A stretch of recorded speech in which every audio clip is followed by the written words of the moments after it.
காயம் ஆறிடுச்சு, வலியும் இல்லை. இப்போ என்னால் எல்லாமே பண்ண முடியும். அதனால நான் நாளையிலேருந்தே வயல் வேலைக்கு போகலான்னு நினைக்கிறேன். சரிப்பா. இல்லாத நிறைய ரத்தம் வெளியேறி இருக்கு. டாக்டர் இவரை ஓய்வெடுத்துக்க சொல்லியிருக்காரு. கண்டிப்பா ஓய்வெடுத்துக்கணும். இப்பவே வயலுக்கு போக வேண்டிய அவசியம் ஒன்றும் இல்லை. ரத்னா, நம்ம விவசாயம் செய்கிறவங்க எதை பண்ணாலும் அந்த டைமுக்கு செய்யணும். இந்த முறை நல்லா மழை பெஞ்சிருக்கேன், இதுதான் சரியான நேரம். அப்புறம் என்னை பற்றி கவலைப்படாதீங்க, நான் நல்லா தான் இருக்கேன். எனக்கு எந்த பிரச்சனையும் இல்லை. நரேஷ் சொல்றதும் சரிதானம்மா. நாத்து நடுற நேரம் இதை பண்ணாமலே இருக்க முடியாதுல்ல. அது மட்டும் இல்ல, உன்னால தனியா இந்த வேலையெல்லாம் பண்ண முடியாது. பொறுமையா பண்ணாலும் பரவாயில்ல. எனக்கு தெரிஞ்ச நரேஷ் இப்ப வயலுக்கு போறதுதான் நல்லது. அதோட நாம வேண்டான்னு சொன்னா இவரு கேட்கவா போறாரு? சரி, ஆனா முதல்ல விதைங்களுக்கு ஏற்பாடு பண்ணணும். அதை பற்றி நீங்கள் கவலைப்பட வேண்டாம். நான் அரசாங்க குடோன் கிட்ட பேசிட்டேன், அது வந்துடும். சரி. அட மான்சி, வா வா. சித்தி வணக்கம்.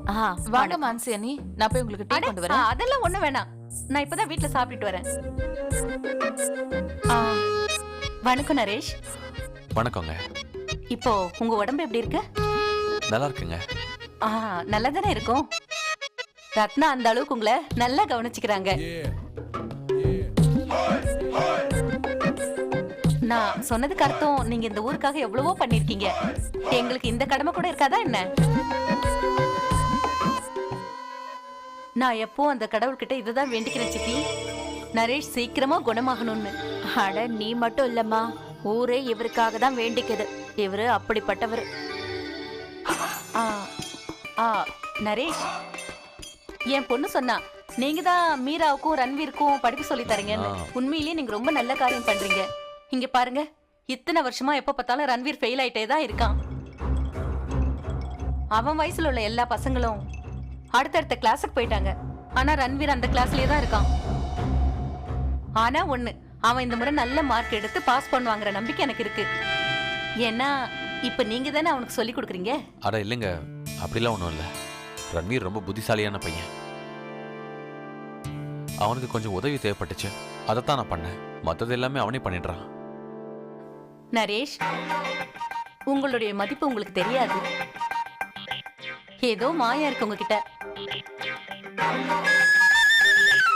அதாவது நீங்க ஒரு வாட்டி முடிவு பண்ணிட்டீங்கன்னா சாதிச்சு காட்டிடுறீங்க. இன்னைக்கு கௌசல்யா தான் சொன்னா, ரன்வீர் அவன் கிளாஸ்ல ஒரு கஷ்டமான கணக்கு போட்டு முடிச்சிட்டானாமே. அப்புறம் நரேஷ், உங்ககிட்ட இன்னொரு விஷயம் பேசணும்.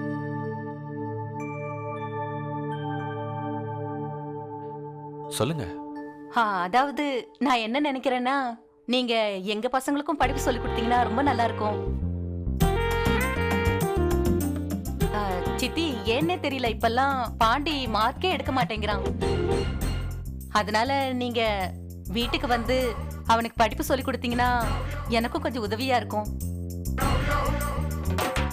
அது மட்டும் இல்லாம நீங்க இந்த வீட்டுக்கு மட்டும் உரிமை இல்ல, எங்க எல்லாருக்குமே உரிமை தான். அப்படிதானே சித்தி?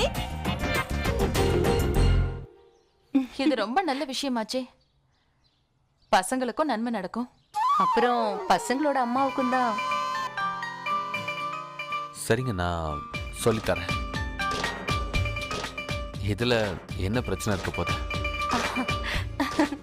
சரிங்க, அப்ப நாளைக்கு நான் உங்களுக்காக காத்துட்டு இருப்பேன். அட இல்லைங்க, நீங்க எதுக்காக காத்திருக்கணும்? பசங்களுக்கு நான் இங்கேயே பாடம் சொல்லித்தரேன். அப்படின்னா பசங்களை படிக்கிறதுக்கு இங்கே அனுப்பி வைங்கன்ற. ஏன்னா பசங்கள்லாம் ஒன்றா சேர்ந்து படித்தாங்கன்னா நல்லா படிப்பாங்க. இதுதான் நல்லது. அனுப்புவீங்கல்ல? பசங்களை அனுப்பி வைக்கிறதுல எனக்கு என்ன பிரச்சனை இருக்க போகுது?